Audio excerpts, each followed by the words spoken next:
Hey guys, I wanted to give you my top tips for meal planning. And this can work for anybody that is doing our programs, whether you're following the 2B mindset or you're following the portion fix, it's gonna work the same. It's all about developing a system and a routine that you can be consistent with over time. So I say that because I've been following this system for 4 years. I've been in weight maintenance for about 3 of those years. It's not a thing that ever is going to go away. So what I want to encourage you guys to do is start to create habits for yourself that will help you be successful over time.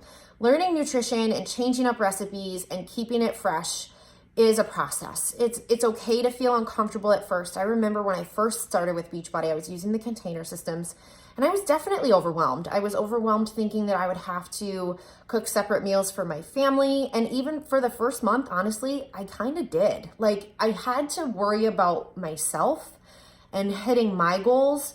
And then I could start to layer it in for my family. So it's okay if you do it that way. But this is the system that I use to make sure that I keep my budget in check and I don't go insane. And I don't get super bored with food, but I don't get overwhelmed. So every Sunday or Monday, I sit down with a piece of paper, it's nothing fancy. I go through my fridge and I see what I have in stock. Pantry, fridge, freezer, so I'm not wasting food. I hear it all the time that eating healthy is too expensive. It's not too expensive if you plan and you're consistent with planning and you use up the food that you have before going to the grocery store. You can do a couple things with that. So what I do is I either freeze it if I'm not gonna use it. I'll make a hodgepodge day where it's like I'm eating really random shit that doesn't go together, but I'm eating it. Or I'll make a soup. So I grabbed myself an Instant Pot, and if I have frozen chicken and I have all these veggies that are gonna kind of go to waste, I just make it into a soup. And I make a bulk batch and I freeze individual portions and poof, there I have grab and go meals for the rest of the month, okay? Or for the week or whatever, for those days I don't wanna cook. So then what I do is I look at my family schedule. I look to see who has hockey, what work commitments I have, what family obligations we have, parties, social events, all that stuff. I identify when I need a quick dinner.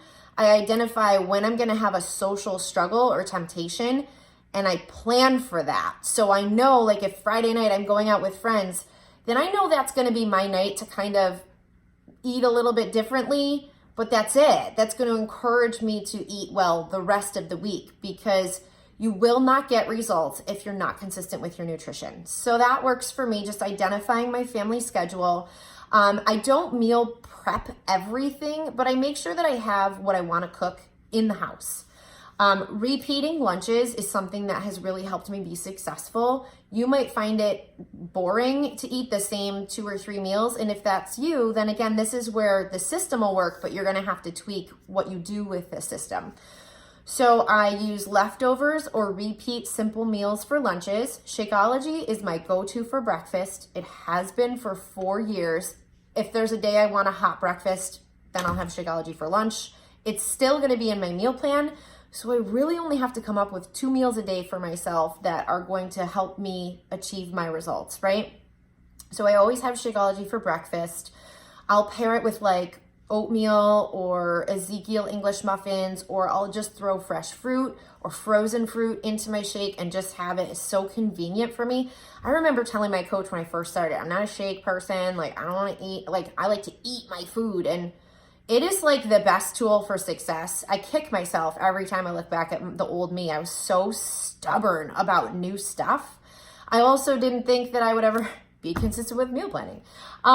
So I look at my family schedule. I plan for a leftover night or a dine out night.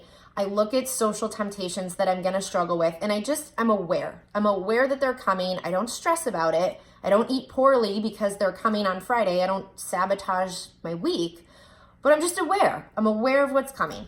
I repeat. And then for dinners, what I like to do is I like to pick 1 new recipe to try a week, and that's it. Because if I pick 3 or 4 new recipes every week, even 4 years in, guys, I would fail.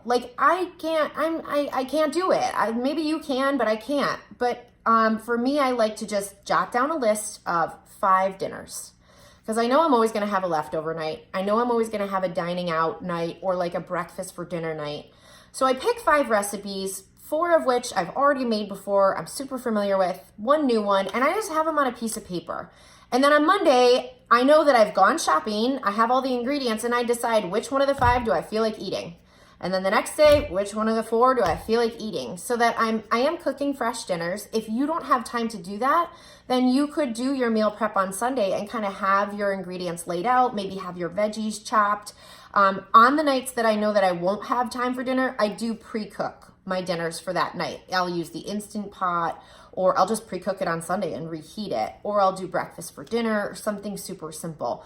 It's really about the system of like sitting down, looking at what you got, looking at what you need, setting a goal for yourself, and then identifying when can I cook these meals that I can be consistent with. Don't be scared to repeat meals, guys. It's one of the saving graces is not overcomplicating your system. So hopefully this helps you just get started and realize that it's a learning process. You're gonna have your whole life to do this. So it's okay if for your first week or your first 2 weeks, you're eating eggs and toast every day for breakfast, and you're having Shakeology every day for lunch. And then dinners is where you're gonna give yourself variety. One other grocery tip. What I like to do is I like to pick recipes for the week that have similar items so that I'm buying in bulk. So I might pick like 3 recipes that have ground turkey, or 3 recipes that have chicken, or 3 whatever.